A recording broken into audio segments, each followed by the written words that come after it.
Yesu ndagukunda cyane ndakwihaye nzinuzwa uko ibyaha byanjye binezeza mucunguzi wanjye Yesu nyir'ubuntu bwose ntabwo nigeze ngukunda uko ngukunda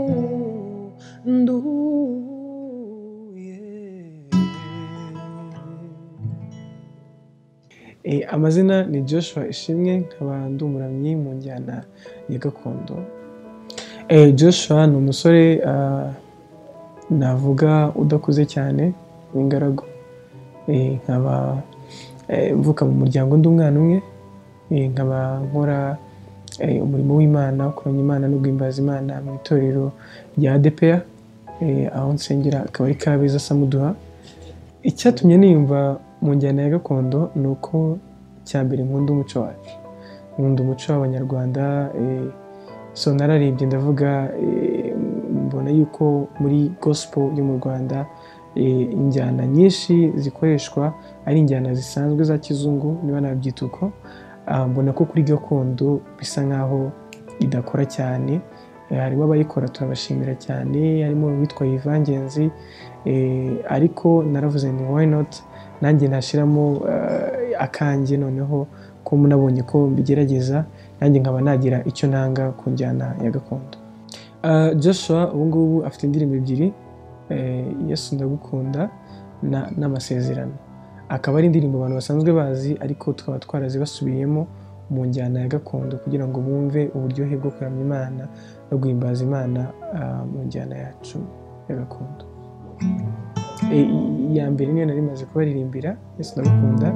Iya kabiri avuga ngo amasezerano yose uko Imana iyatanga yakomejwe n'amaraso y'umwami wacu Yesu.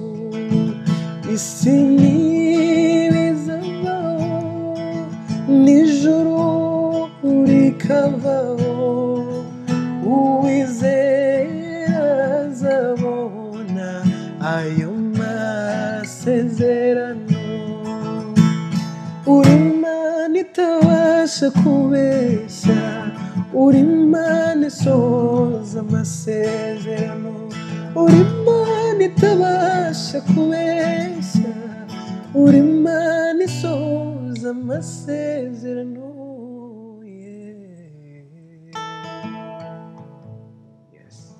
Ishusho mbona ku njyana ya gakondo ni uko abantu batangiye kubikunda, babona ko nyine ari ibintu byacu. Navuga ni umwihariko wacu nk'Abanyarwanda.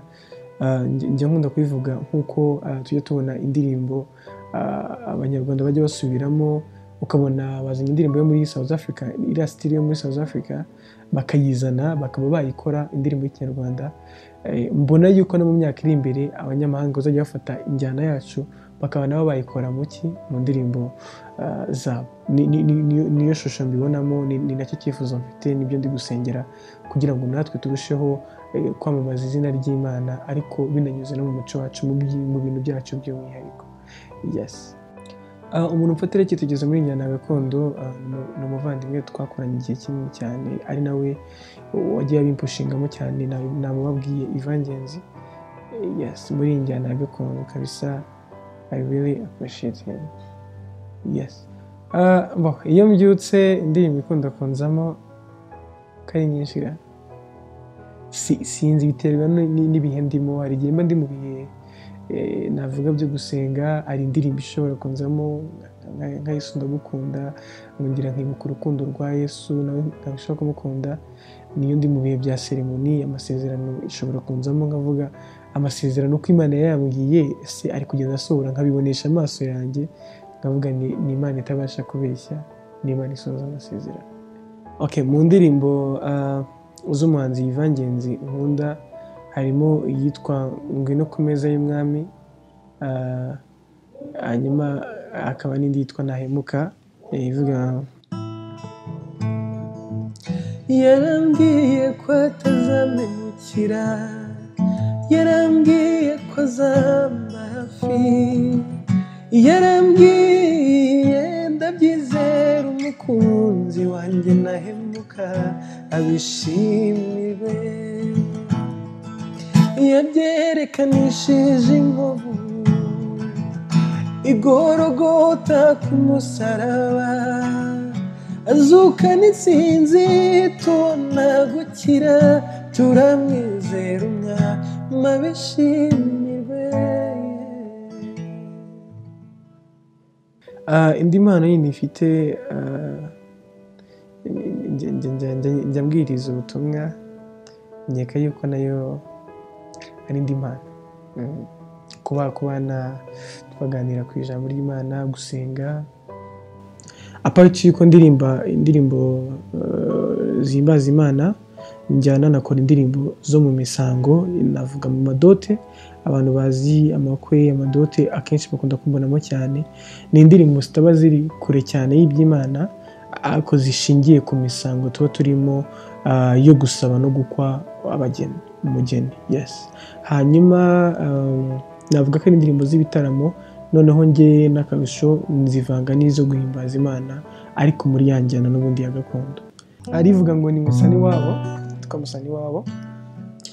Iravuga ngo babyeyi namwe bavandimwe muteraniye,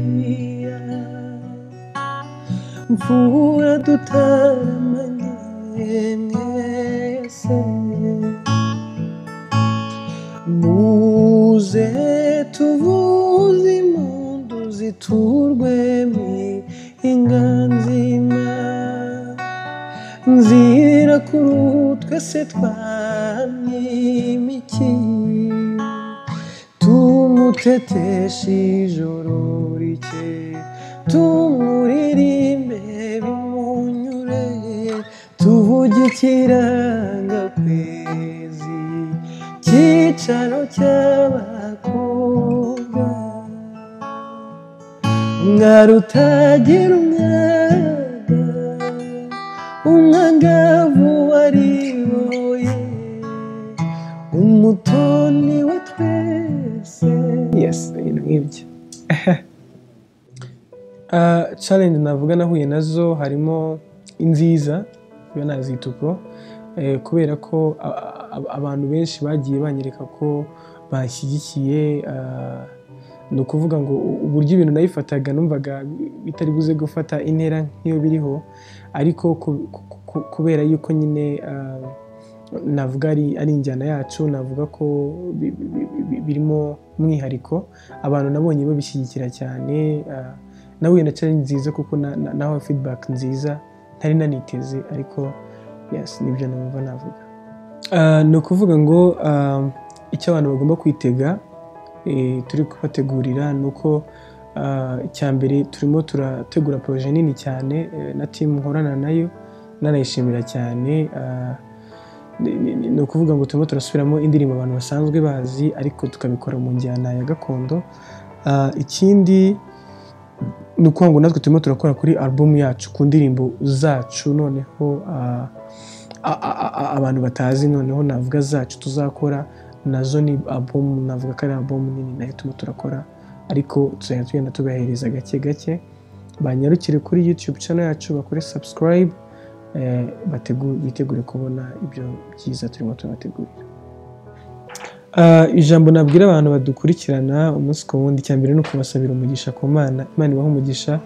Mu by'ukuri biranezeza iyo uri gukora ikintu ukabona abantu bagifashe neza, bagikurikiye, bakishimiye. Ikindi iyi ndirimbo mperutse gusohora yitwa Amasezerano, ni indirimbo abantu basanzwe bazi ariko ngiye kugira ngo ngitekerezeho, ni icyanditswe nari nasomye dusanga mu Baroma ibice 4 umurongo wa 21 kivuga ngo amenya neza yuko ibyo yasezeranyije no kubisohoza azabisohoza. Uhereye ku murongo wa 19 cyangwa 20 niho bavuga ku mateka ya Abraham na Sara, ukuntu ntabwo bari kuzabyara, ni amateka twese tuzi, ariko kubwo kwizera no kubwo kwizera icyo Imana yababwiye ko bazabyara, Imana yaje kubahereza umwana ari we Isaac. So rero niyo mpamvu nabwiraga umuntu wese uri kunyumva, umuntu wese uri kudukurikirana, no matter y'ibintu yacamo byose, akabona bimugoye, covid yaraje, ukabona success zawe ntabwo ziri kugerwaho nk'uko byakagombye, ukavuga ati Imana ibyo wambwiye bimeze bite, ariko Imana yacu iyo yagusezeranyije irakora, no gukora irasohoza. So icyo nabwira abantu nuko bakomeze bizera Imana, bakomeze biringira Imana, kandi bakomeze bagume mu masezerano yayo, kuko uguma mu masezerano yayo byanga byakunda bizasohoza ibyo Imana yababwiye. Ikindi bakomeze badukurikirane, hari mu platform nkoresha nababwiye YouTube channel yanjye ni Josh Ishimwe, ugakora subscribe, share, comment, kuba bikunze bagana sharinga, hanyuma no ku zindi platform Instagram, Twitter, hose ni Josh Ishimwe na Facebook. So ndibaza ari ibyo, ibindi may God bless you.